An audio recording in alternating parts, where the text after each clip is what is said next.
What I really want to talk about today is how to mix your dark colors. Now I'm holding black here in my hand, and I've got students that when I look at their paintings I say, well, did you use black? Black. And there is a time when you should use black, but I would avoid it. Now what I'm going to show you now, we've got our previous video was the color wheel, which you know the color wheel.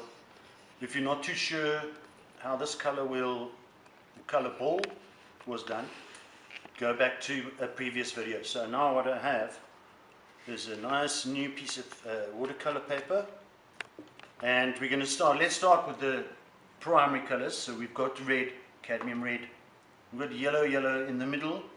I always like to put my yellow in the middle.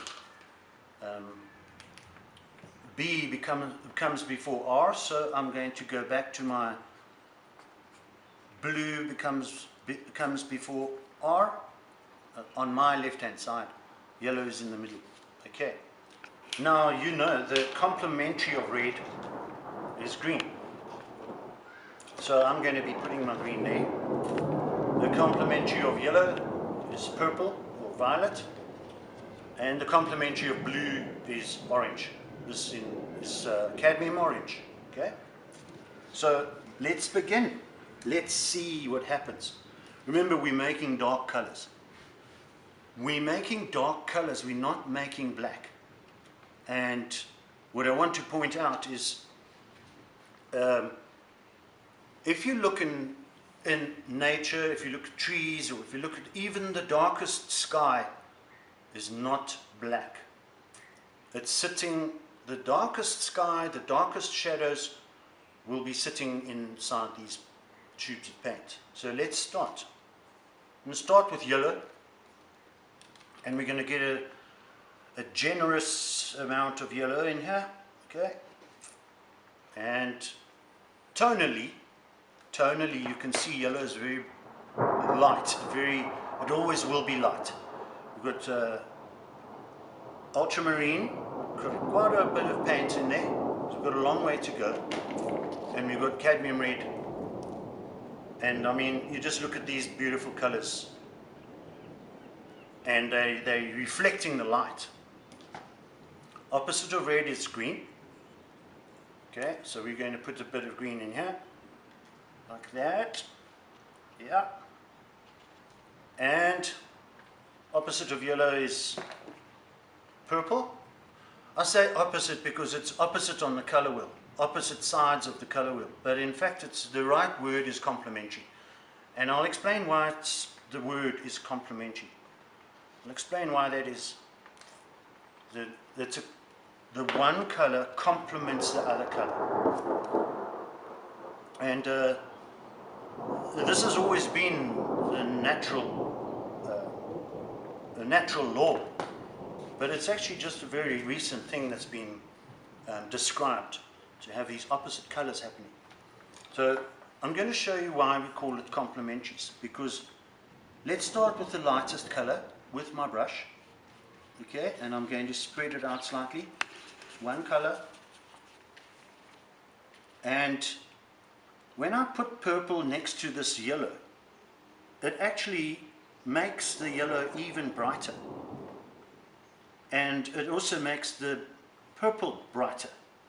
So what's happening is, that's why they're called complementaries, because they're complementing one another. So what I'm going to do now is I'm going to do what might seem to be the impossible, and that is to take yellow and really just mix it into my purple, and you'll see it's going to make that purple very, very dark. Okay, so I'm mixing it a little bit into the yellow, a little bit into the purple, which makes a neutral color. Okay, so this is a kind of brown. It's a kind of brown. I don't like using the word brown. I don't like the use of black, and because it doesn't mean anything. I rather like the use of dark colors, light colors, neutral colors. You can see this turns into this very, very nice Remember, one more thing, we're not using any white whatsoever. Got a white tub there, but we're not using it. Now, if you can see the detail of this brush, you can see that it's got the neutral color in it. There's no white. There's no white inside this brush. Okay? I'm going to take this and I'm going to put it into the purple. Make a long sausage, mixing the purple towards the yellow. And yellow being a light color, there's no white in this, but the yellow being a light color kills the purple, actually takes the color out of the purple, and you've made a very, very dark purple color. And you can recognize, if you're having a sky, a dark sky, nighttime sky, look at the color of the nighttime sky. It's a kind of purple. Okay, so what I'm doing now is I'm going to blend right across here. I'm going to leave that yellow and I'm going to leave this purple, and I'm going to mix the two in the middle. This is really fun, and it's easy to do at home. It's also something that I would really encourage you to keep on your studio wall and refer to it. So I'm just taking around and blending right across. And I think you might have noticed we're using acrylic paint. But if you're using oil paint, it'll actually be easier to blend that color. But you can see what that can do. So all sorts of ranges of dark colors coming in here. So you can use black, but I would avoid it. I've seen so many mistakes. Beautiful paintings that have just turned into black holes because they have this this light sucking color called black. Black is actually, it sucks light in, whereas this is reflecting light, reflecting light, reflecting light. Okay, so now what I'm going to do is I'm going to touch it into my green. So we've got the cadmium red and we've got the green, and you can see how dark that color glows. It's virtually black. If you had to paint a piece like that and show someone this color, they would say it's black, but it's actually not. It's not black at all. It's green with red. So now I'm going to take that green and spread it out down the bottom here, and then I'm going to go across and I'm going to show you what happens with the green and the red mixing together. Okay, so red is right at the top. For me, it's at the top. And here in the middle is a black, is a dark, dark color. So you can see here's a shadow for a tree, or the shadow for a hedge, or the shadow for your leaves in your floral painting. There's your shadow, and it's not black. This is not black. I'm putting a dirty brush in the water, and I'm taking another brush, and let's go again. We spread out. This is the ultramarine. Spread out the ultramarine like that. Okay, get it to go a little further down the page, and once again we're picking up the opposite color, which is a complementary of blue. Picking up a bit of that. Let's put it in here. Now you look and see how dark this color goes. It's getting really dark. It's kind of again, it's a browny neutral color. Very interestingly, it's got a feel of green in here. I can see there's a green in here. Now the reason for that is the blue is blue, central blue, but this has got yellow in it, and you know yellow and blue make green.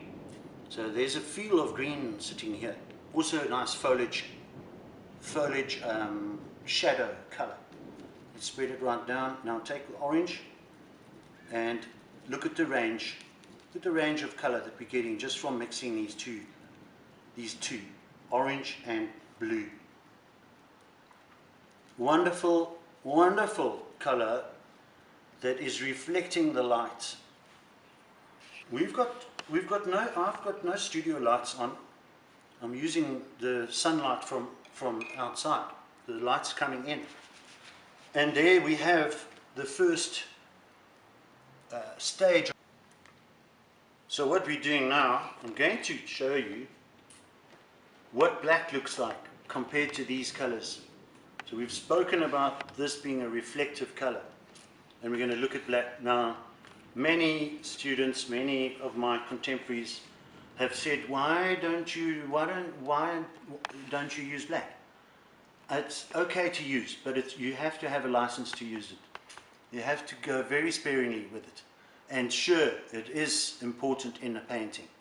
But let me demonstrate to you putting some black next to these dark colors, and you'll see what I mean by the color being sucked, the light being sucked up by the color black. You want to try and avoid that. You might see already when I put this black in, I'm spreading the black out, and I'm spreading the black out. Okay, you're not using any white at all. Obviously black and white make grey, like a kind of grey, neutral color. But look at what that is, what that's doing. It's very, very dark, and there's a big difference between the black patch over here and the dark colors that I've made over here. So you can really see the difference there. Okay, now let me touch black into the red. Okay, and you'll see what happens. It just kills the red. Let me touch black into the yellow. Kills the yellow totally. And black into the blue, and it kills the blue. We put our paintbrush in the water, and we show you the difference. You can see the difference between black and dark red and green, dark yellow and purple, dark blue and orange, and this black. So I'm going to reinforce what we said. You can use black, of course you can use black, but really be careful of it, because you want your painting to sparkle, you want your painting to bounce and have light in it and make it colorful. You don't want black. You don't want too much black, let's put it that way. So, once again, thank you for watching.